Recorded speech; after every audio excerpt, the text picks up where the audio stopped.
My name is Marian Holloway, and I am 63 years old. For most of my adult life, I have been the sort of woman who takes pride in quiet consistency. A tidy kitchen, a calendar organized in neat black ink, a home filled with warm lamplight and the scent of chamomile. My condo, situated on the top floor of a modest brick building overlooking the river, was my sanctuary. After teaching English for nearly 4 decades, I had finally retired, expecting to spend my mornings with books, my afternoons with my garden balcony, and my evenings with classical records humming softly through the rooms. I believed I had reached a season of life where peace would simply continue. I had saved carefully, paid every bill on time, and kept my affairs so orderly that even my attorney once joked that my filing cabinet could moonlight as a museum exhibit. Stability was my comfort. Predictability was my compass. But trouble doesn't ask permission to enter. It slips in at the edges, disguised as something small, something you assume you can resolve with one phone call or a patient conversation. You don't see the avalanche until it's already rolling. My foreshadowing arrived in the form of a letter, one I initially misinterpreted as a mundane clerical error. The envelope was thin, the print generic, the tone polite. It was from a law office I didn't recognize. They addressed me formally. Dear Ms. Holloway, we are writing to verify your scheduled departure from the premises located at. The letter named my own condominium, the home I had owned for 17 years. They even included a date, one that suggested I would be vacating within 30 days. I remember sitting at my kitchen table, the sunlight soft on the wood, the hum of the refrigerator steady behind me. I blinked at the letter several times, certain that I had misread it. Perhaps it was meant for another unit owner. Perhaps they had confused me with a tenant. Surely no one believed they owned my home but me. Surely no one, not even the most careless clerk, could make such a mistake. Yet the unease settled in my chest like a cold stone. When I called the number at the bottom of the letter, expecting a sheepish apology, I instead heard the clipped, professional assurance of a paralegal who spoke as though I were an inconvenience. She informed me, decisively, that her clients had recently acquired the deed to the property and that all communication should be directed through their office moving forward. I asked for names. She provided them, and with each word she spoke, my breath grew tighter. I recognized the names. Not strangers. Not clerical errors. Family. My late brother's son and his wife. People who, in the last 5 years, had barely returned my holiday cards. People who had once smiled with the bright ambition of youth, but had since slipped into lives marked by shortcuts, quick gains, and blurred ethics. The stone in my chest grew heavier. Peace, I realized, was no longer a guarantee. And trouble, as always, had arrived wearing a familiar face. But I had no idea yet just how deliberate, how calculated, and how cold the coming days would become. Nor did I know then that the quietest, calmest version of revenge I had ever executed would rise directly from this moment. A storm was gathering, and I was not the one who had summoned it, but I would be the one who learned to navigate its winds. The next 48 hours felt like being trapped inside someone else's life, a strange distortion where facts no longer aligned with reality. I spent the first night searching frantically through my own documents, though I knew every folder by heart. My deed was exactly where it should be, stamped and notarized. My mortgage had been paid off 9 years prior. My tax records were immaculate. Nothing was out of place. But the following morning, a second letter arrived. This one was more forceful. It reminded me of the transfer of ownership, referenced a series of legal filings I had never heard of, and emphasized the deadline for my supposed move out. It was signed by my nephew's wife, Allison, who had always treated me with a sweet but distant politeness that never reached her eyes. Seeing her signature on a letter threatening to remove me from my own home felt like the clean snap of a bone. It was betrayal in black ink. I called her directly, something I had not done in years. When she answered, her voice was honeyed, almost rehearsed. "Oh, Aunt Marianne," she said. "I wondered when you'd call."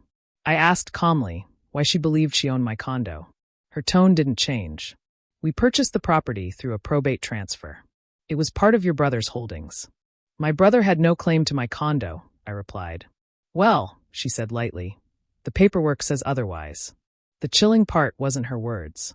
It was the way she delivered them, smooth, casual, almost bored. As if displacing me from my home was no more consequential than changing a dinner reservation. I demanded copies of the documents. She promised to send them. She did not. Instead, I received a visit 2 days later, just past sunset. A man in a suit knocked on my door, introduced himself as a property representative, and handed me a packet outlining vacate instructions. He even performed a brisk walkthrough of the building exterior, taking notes as though assessing a property he already owned. I stood by the window after he left, staring down at the courtyard's bare branches trembling in the wind. My home, my quiet sanctuary, felt suddenly unstable beneath my feet. Fear is something I have experienced many times in life: illness, loss, sudden emergencies. But betrayal, especially familial, is its own kind of earthquake. It shakes you at your foundation. Yet as shaken as I felt, another part of me stirred. A quieter part, a steadier part, the same part of me that had survived divorce, financial hardship, and the slow unraveling of my family over the years. The part of me that knows how to think. Because while they were attempting to claim ownership of my condo through lies and forged filings, they overlooked something crucial. A home is more than a deed. It is an ecosystem of responsibilities: utilities, taxes, maintenance, association fees, insurance, inspections. All of which I had handled meticulously for nearly 2 decades. And all of which were still in my name. An idea began to form. Not malicious, not vengeful in the emotional sense, but structured, legal, unemotional. A way to shore up my defenses while letting the truth expose their scheme. If they wanted to insist, publicly, legally, that this condo belonged to them, then perhaps it was time to let their own claim work against them. Not through lies, through logic, and through the power of documented responsibility. They wanted ownership on paper. Very well, I thought. Let's give them everything that comes with it. To understand why my nephew, Daniel, and his wife would attempt something so audacious, you must understand the fractured history of my family. My brother, Thomas, was 10 years older than me. We grew up during a time when families didn't discuss their emotional wounds, so ours simply hardened into shape.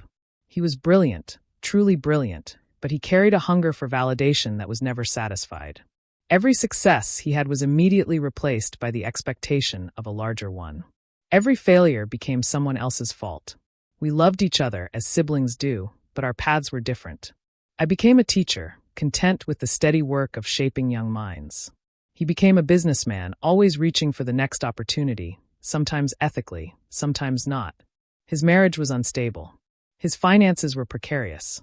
His son, Daniel, inherited both his charm and his impulsiveness. I cared for Daniel when he was small. He was a bright boy, endlessly curious. But as he grew older, he drifted toward his father's worldview, that the world owed him something, that shortcuts were simply efficient strategies, and that bending rules was harmless if the outcome seemed justified. After my brother's death, Daniel spiraled financially. He made risky investments, lost money, borrowed from the wrong people, and mismanaged whatever small inheritance he had received. Meanwhile, he and his wife developed a talent for appearing more successful than they were. Expensive clothes, leased cars, curated social media lives that masked the instability beneath. To them, I was the quiet aunt with a paid-off property and no children. Someone they assumed would eventually leave everything to family by default. Someone they believed was too gentle, too trusting, too harmless to challenge them. In their minds, claiming my condo wasn't a crime. It was a shortcut, a solution to their problems, justified by the belief that family resources should stay within the family. What they didn't understand was this. Being calm does not mean being naive. Being quiet does not mean being blind. And being older does not mean being weak. The motivations behind their actions were not mysterious, they were predictable. Desperation wrapped in entitlement. Financial pressure disguised as familial inheritance claims. A belief that I would fold the moment they involved lawyers. But there was another reason, one that cut deeper. A year before the letters arrived, Daniel had asked me for money. A large sum. Enough to erase several of his debts. He had stood in my kitchen, eyes pleading, hands shaking. I had listened with empathy, but I had also learned from decades of teaching troubled students and counseling their families. I told him no. Not cruelly. Not dismissively. Simply logically. I explained that enabling his behavior would not help him grow. I offered to help him create a long-term financial plan. He refused. He left angry. He stopped calling. And months later, he stopped responding altogether. So when the letters arrived, I knew they were not random. They were retaliation mixed with opportunism. But motives, no matter how layered, do not excuse actions. In the quiet of those early nights, when I sat reading the letters over and over, I felt a strange calm come over me. Not the peace of acceptance, but the stillness that comes right before clarity. They believed they could destabilize my life. They had forgotten that I have something they lack: patience, documentation, and an unyielding relationship with the truth. I would not meet their chaos with chaos. I would meet it with strategy. The first step was simple: verify the legitimacy of their claim. I took my folder of property documents and visited my attorney, a practical, no-nonsense woman named Elaine who had managed several of my affairs over the years. Her office was quiet, lined with books, the kind of place where truth thrives. She flipped through the documents they had referenced, tapping her pen thoughtfully against the desk. "This is forged," she said calmly, sliding one of the filings toward me. Poorly at that. I felt my shoulders relax for the first time in days. "But," she continued, "they've entered the documents into preliminary county processing. It's not approved, but it's logged. That means you'll need to build a counter-record." "A counter-record?" I asked. "A paper trail demonstrating your ownership, your payments, your responsibilities. Utilities, property taxes, insurance, HOA dues, anything that shows continuity." That was when the idea I had been forming crystallized. "If they're claiming ownership," I said slowly, "does that give me grounds to transfer utility responsibility to them?" Elaine raised an eyebrow. "If they publicly claim ownership, the utilities will accept their names for accounts. And it will support your case by showing the absurdity of their narrative. Then I want everything gas, electric, water, cable, waste management transferred into their names." She gave a small, approving smile. A logical move. Not malicious. Simply consistent with their claim. It was, in essence, a trap made of truth. I spent the next 3 days collecting documents. I called the utility companies, explaining that the legal owners, according to filed paperwork, were now Daniel and Allison. Each company confirmed that if ownership had changed, then so too should the responsible parties. Within a week, every account previously billed to me began migrating to their names. All of it documented. All of it logged. Each change generated letters, confirmation statements, account initiation forms, welcome packets. And each one, beautifully, went directly to my nephew's address, not mine. Meanwhile, I also began gathering evidence of forgery. The signatures didn't match. The dates were inconsistent. Some documents referenced laws that didn't exist. I compiled everything into a neat chronological binder, labeled meticulously.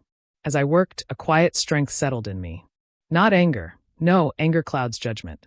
What I felt was the steady, measured resolve of a woman who had lived long enough to understand that truth, when cultivated carefully, becomes its own force of justice. But the real turning point came when I received a call from the water department. The representative's voice was polite but urgent. "Ma'am, we're calling to confirm that the new account holders requested a full inspection for ownership verification." "Is that correct?" Ownership verification. A process that requires signatures, identification, appointments, and in their arrogance, they had triggered it. I felt the first spark of victory, not triumphant, but inevitable. My investigation was no longer theoretical. It was unfolding in real time, and they had just stepped directly into the center of it. 2 weeks after the initial letters, their scheme began unraveling faster than I could finish my morning tea. It started with a flurry of frantic calls, none of them to me, of course.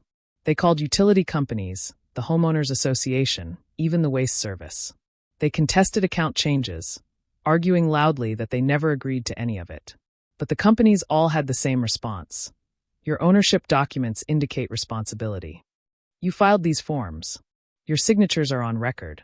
Because by claiming my condo as theirs in a legal context, even fraudulently, they had inadvertently triggered a cascade of administrative processes that recognized them as owners. Processes with far more rigor than they had anticipated. Then came the county inquiry. An investigator from the Property Records Department reached out to me, calmly, professionally, requesting clarification. They had flagged the suspicious documents. The signatures didn't match known ones on file. The notary listed was unlicensed. The dates overlapped in impossible ways. I scheduled a meeting and brought every piece of documentation I had collected: utility histories, payment records, tax receipts, insurance renewals, HOA approvals. I placed the binder on the desk. The investigator flipped through it, nodding slowly. "This is very thorough, Ms. Holloway." "I've always believed documentation is a form of self-protection," I replied. He closed the binder gently. "I can tell. Then he showed me something I had not seen before: security footage from the county office entrance on the day the forged documents were submitted. Fuzzy but unmistakable. My nephew, holding a folder thick with papers. Evidence. Clear.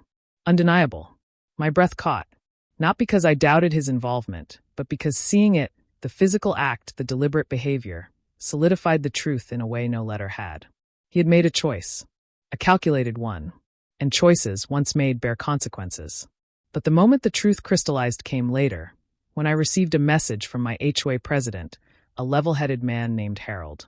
Marianne, we received a call from your nephew saying he's the new owner and wants access to the maintenance room and rooftop. Is there something we need to know? I exhaled slowly and asked to meet with him. I brought my binder. I explained everything calmly. No embellishment. No dramatics. Just facts. As he reviewed the forged documents, he shook his head in disbelief. This is serious, he said. Very serious. His report added another layer of evidence. The truth was no longer emerging quietly. It was blooming in full force. But the final, most damning piece came unexpectedly. One late afternoon, I received an envelope, thin, unassuming, postmarked from the office of the attorney my nephew had hired. Inside was a letter informing him that they were withdrawing representation due to ethical conflicts. Attached was the attorney's email thread with Allison. In it, she admitted, carelessly, foolishly, that they had recreated my signature, believing it would eventually be sorted out. Her words. In writing. Undeniable. Their entire scheme, exposed by their own arrogance. I sat quietly at my kitchen table once again, the late light slanting over the wood. This time, the stone in my chest lifted. Not because the conflict was over, but because the truth was now a tidal wave. And all I needed to do was let it reach the shore. The confrontation did not happen in the heat of emotion. I am too old, too seasoned, to throw myself into shouting matches or chaotic scenes. I requested a meeting, formal, documented, neutral. A conference room at my attorney's office. A space with glass walls, comfortable chairs, and a table polished enough to reflect the tension in the room. Daniel and Allison arrived late. Of course they did. Their entrance was a performance, defensive postures, forced indignation, a veneer of confidence that cracked the moment they saw the binder in front of me. Elaine sat beside me, calm and composed. She greeted them professionally. They responded stiffly. I began gently. Daniel, I said, I asked you here so we could speak clearly with all information present and without anger. He glanced at Allison, who crossed her arms tightly. I opened the binder and slid the first set of documents toward them, their forged filings. Their signatures, the inconsistencies, the unlicensed notary, the video still frame. Their faces paled in perfect sync. These are serious offenses, Elaine said quietly. Criminal, in fact. They sputtered. Denied. Blamed misunderstanding. Blamed clerical errors. Blamed each other. I let them speak. Let the panic twist their words. Let their shifting stories reveal their guilt. Then I placed the final piece of evidence in front of them, their attorney's withdrawn representation, and above it, the email. The email where Allison admitted everything. Her voice cracked when she realized what she had written. Daniel's hands trembled as he read it. I spoke softly but firmly. You tried to take my home. Not by mistake. Not by miscommunication. But by choice. Allison broke first. We were desperate. Daniel swallowed hard. We thought you'd just move in with one of your friends. We thought you'd understand. I do understand, I replied. I understand desperation. I understand fear. But what you did was not driven by fear alone. It was driven by entitlement. Silence filled the room. Then I said the words that changed everything. I am not pressing criminal charges today. Their heads jerked up in disbelief. But, I continued, I will do so immediately if you ever attempt to contact the county, the utilities, the HOA, or any party regarding my condo again. You will sign a legal agreement stating your withdrawal of ownership claims and acknowledging your role in filing fraudulent documents. Daniel nodded rapidly. Allison wiped tears. You will also, I added, assume responsibility for all utility accounts that were transferred to your names until they are fully closed or reassigned. Those companies will expect payment. I will not interfere. Their shock was palpable. They had expected punishment, not accountability. They had expected an emotional reaction, not a structured one. You wanted ownership, I said softly. Ownership includes responsibility. The meeting ended quietly. They signed every document Elaine prepared. They left without another word. And in the stillness that followed, I felt, for the first time in weeks, my breath come freely. The confrontation was not a victory. It was a restoration. In the weeks that followed, the consequences of their choices unfolded naturally.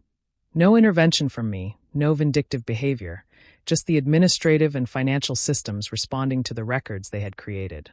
Utility bills began arriving at their address. Thick envelopes with past due notices from the electric company, water department, gas service, waste management. The cable provider demanded installation fees. The HOA assessed penalties for fraudulent claims. County property records opened an internal investigation into their filings. Every action they had taken reverberated outward in a series of unavoidable repercussions. Their financial instability worsened. Their social facade cracked. Friends whispered. Employers raised eyebrows. Family members, those few still connected to them, expressed disappointment, then distance. And they had no one to blame but themselves. Meanwhile, I restored my accounts easily. Calm conversations, clear documentation, cooperative representatives. Everyone understood the situation once the fraud was explained. My condo returned to its quiet rhythm. My mornings returned to their gentle pace. My balcony garden resumed its place as my afternoon sanctuary. But the most unexpected consequence came months later, in the form of a letter, not threatening, not manipulative, but apologetic. It came from Daniel. His handwriting was shaky but sincere. He wrote of his desperation, his shame, his recognition that what he attempted was unforgivable. He acknowledged my grace. He did not ask for forgiveness, only the chance to repair what he had broken in himself. I sat with the letter for a long time. Not angry, not vindictive, simply reflective. Their consequences were not my doing. They were the natural results of their own choices. My role had been simply to illuminate the truth. And in that illumination, justice had settled exactly where it belonged. I am 63 years old, and life has taught me many lessons, some gentle, some sharp. But this experience taught me something I had not fully understood until now. Truth is the quietest form of power. Not the loudest, not the fastest, certainly not the most dramatic, but the quietest, the most patient, the most enduring. My nephew and his wife believed that force and deception could win them something valuable. They believed paperwork could override reality. They believed I would crumble under pressure, retreat, comply, or simply fade into the background as so many older women are expected to. But what they did not understand, what many fail to understand, is that age sharpens the mind just as much as it softens the heart. That calm is not weakness. That patience is not passivity. And that dignity, once threatened, becomes a powerful shield. My revenge was never about hurting them. It was about letting their own actions reveal themselves. Letting truth do the work. Letting responsibility fall exactly where it belonged. And now, as I sit here with sunlight drifting across my kitchen table once again, I feel no bitterness. No desire for retribution. Just clarity. If you, listening to my story, ever face a situation where someone tries to take what is yours, your home, your peace, your sense of stability, remember this. Document everything. Stay calm. Stand still in the truth. And let their own falsehoods collapse under their weight. Thank you for spending this time with me. If you'd like more stories of justice, resilience, and quiet strength, I hope you'll join me for the next one.